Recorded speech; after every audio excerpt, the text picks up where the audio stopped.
अस्सलाम वालेकुम व्यूअर्स, की हाल है तुहाडा? की इरादे ने अज तुहाडे पकाउण दे? मैनूं कमेंट्स दे विच दस्सिओ कि अज तुसीं पकाउणा है। मैं अज टिंडे और गोश्त बनाउण दा इरादा कीता है। टिंडे गोश्त टिंडे मंगवाए। टिंडे मैं हुण इन्हां नूं पहले धो के लैके आई। इन्हां दे उपर ना मिट्टी बरीक बरीक मिट्टी हुंदी आ। धोतेओ बगैर छिलन कट्टण लग जाओ ना ते ओह मिट्टी दे विच हत्थ जिहड़े आ उलझदे आ, उलझन हुंदी है। बंदे नूं धो के लैके वैसे भी सब्जी धो के कट्टनी चाहिदी है। चलो हुण इन्हां नूं छिलदे कट्टदे आ, तैयार करदे इन्हां नूं, फिर गोश्त धोवांगे इंशाअल्लाह। फिर किचन वल जाने आ, फिर तुहानूं अगे दसदे आ।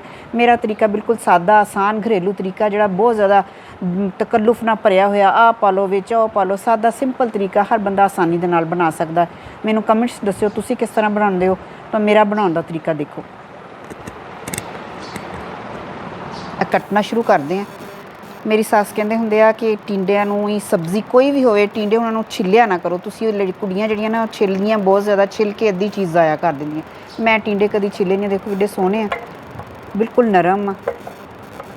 ਮੇਰਾ ਤਰੀਕਾ ਆਹ, ਤੁਸੀਂ ਜ਼ਰੂਰ ਕਮੈਂਟ ਕਰਨਾ ਵਾ ਤੁਸੀਂ ਕਿਸ ਤਰੀਕੇ ਦੇ ਨਾਲ ਕਰਦੇ ਹੋ। ਆਇਆ ਤੁਸੀਂ ਛਿੱਲਦੇ ਹੋ ਜਾਂ ਨਹੀਂ ਛਿੱਲਦੇ। ਟਿੰਡੇ ਕੱਟ ਲਏ ਆ।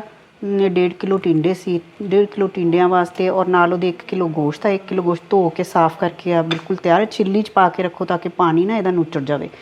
2 अदद ਵੱਡੇ ਪਿਆਜ਼, 2 ਦਰਮਿਆਨੇ ਸਾਈਜ਼ ਦੇ ਟਮਾਟਰ, 8 ਤੋਂ 10 ਹਰੀਆਂ ਮਿਰਚਾਂ, 3 ਤੋਂ 4 ਜਵੇ ਜਿਹੜੇ ਲਸਣ ਦੇ ਉਹ ਹੈ ਮੈਂ ਉਹਦੇ ਵਿੱਚ ਪੀਸ ਲਏ ਆ। ਤੁਸੀਂ ਉਹ ਗ੍ਰਾਈਂਡ ਕਰ ਲਓ, ਪੀਸ ਲਓ, ਪੇਸਟ ਬਣਾ ਲਓ, ਜਿਸ ਤਰ੍ਹਾਂ ਮਰਜ਼ੀ ਕਰ ਲਓ। 2 ਅਦਦ ਜਿਹੜੇ ਹੈਗੇ ਖਾਣੇ ਵਾਲੇ ਵੱਡੇ ਚਮਚ ਨਮਕ ਦੇ, 2 ਹੀ ਮਿਰਚਾਂ ਦੇ ਆ, ਤੇ 1 ਜਿਹੜੀ ਛੋਟੀ ਚਮਚ ਜਿਹੜੀ ਆ ਉਹ ਹਲਦੀ ਦੀ, ਔਰ ਜਿਹੜਾ 2 ਚਮਚ ਜਿਹੜੇ ਛੋਟੇ ਉਹ ਜ਼ੀਰਾ ਧਨੀਆ ਪਾਊਡਰ ਜਿਹੜਾ ਵਾ ਉਹ ਪਿਸਾ ਹੋਇਆ। 1 ਕੱਪ ਤੇਲ ਦਾ ਕੜਾਈ ਦੇ ਵਿੱਚ ਪਾਇਆ ਸੀ, ਗਰਮ ਹੋ ਗਿਆ ਜ਼ਰਾ, ਥੋੜ੍ਹਾ ਬਚ ਕੇ ਕਿਤੇ ਛਿੱਟੇ ਨਾ ਆਉਣ। ਛਿੱਟੇ ਕਿਉਂਕਿ ਗਰਮ ਤੇਲ ਦੇ ਵਿੱਚ ਪਿਆਜ਼ ਦੇ ਤੇਲ ਦੇ ਵਿੱਚ ਪਾਤਾ। ਤੇਲ ਕਾਫੀ ਗਰਮ ਹੋ ਗਿਆ ਸੀ। ਇਹ ਹੁਣ ਆਪਾਂ ਥੋੜ੍ਹੀ ਦੇਰ ਤੱਕ ਇੰਤਜ਼ਾਰ ਕਰਨ ਜਦ ਤੱਕ ਪਿਆਜ਼ ਥੋੜ੍ਹੇ ਲਾਲ ਹੋ ਜਾਣ, ਫਿਰ ਵਾਪਸ ਆਉਂਦੇ ਹਾਂ। ਪਿਆਜ਼ ਲਾਲ ਹੋ ਗਏ। ਹੁਣ ਟਮਾਟਰ, ਹਰੀਆਂ ਮਿਰਚਾਂ ਔਰ ਲਸਣ ਵਿੱਚ ਐਡ ਕਰਦੇ ਹਾਂ।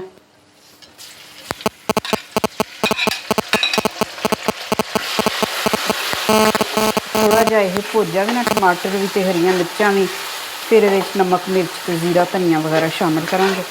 बस 2 ਤੋਂ 3 मिनट की ज़रूरत है। 2-3 मिनट भुज जाए फिर वो मसाले शामिल कर दें। चलो हुण मसाले शामिल करते हैं। मैं तुहानूं पहले दस्सिया सी इन्हां दी क्वांटिटी तो डिस्क्रिप्शन दे विच भी तुहानूं मिल जाएगी। सारे मसाले विच पा देने। टमाटर, लाल लाल टमाटर, हरियां मिर्चां, लाल तो सफ़ैद प्याज, रंग बरंगियां अल्लाह दी नेमतां रंगां नाल सजियां होईयां। विच मसाला पाउण तो बाद ना विच थोड़ा जिहा पानी दा छिट्टा दिओ ताकि मसाला जिहड़ा ना नाल ना चिपके, जले ना। हुण गोश्त पाउण दी वारी आ गई है। गोश्त विच ऐड करदे हां। गोश्त जिहड़ा आपां 5 मिनट भुन्नांगे अच्छी तरह, फिर उहनूं ज़रा दम ते रखांगे।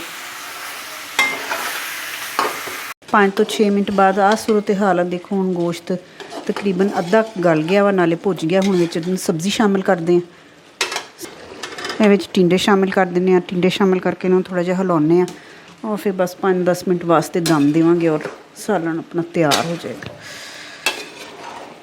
यह देखो अज ज़रा सालन ज़्यादा सी, इसलिए ਵੱਡਾ ਭਾਂਡਾ ਜਿਹੜਾ ਨਾ ਉਹਦੇ ਵਿੱਚ ਬਣਾਈ ਹੈ। वैसे मैं आम तौर पर मिट्टी की हांडी च बनाउणी हुंदी। मिट्टी की हांडी वास्ते सारा ਜਿਹੜਾ समान है ना ये ज़्यादा सी, हांडी छोटी सी, इसलिए मैं ਵੱਡੇ बर्तन ਦੇ ਵਿੱਚ बनाया ताकि खुला बन सके और अच्छे तरीके नाल पता चल सके कि की विच हुंदा पिया वा, सब्जियां रलदियां मिलदियां पईयां वा या नहीं। तो अभी सालन टिंडे गोश्त दा तैयार।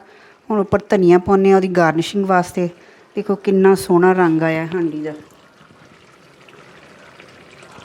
लो जी, खाओ ते मौज करो। अल्लाह हाफिज़, बाय, टाटा।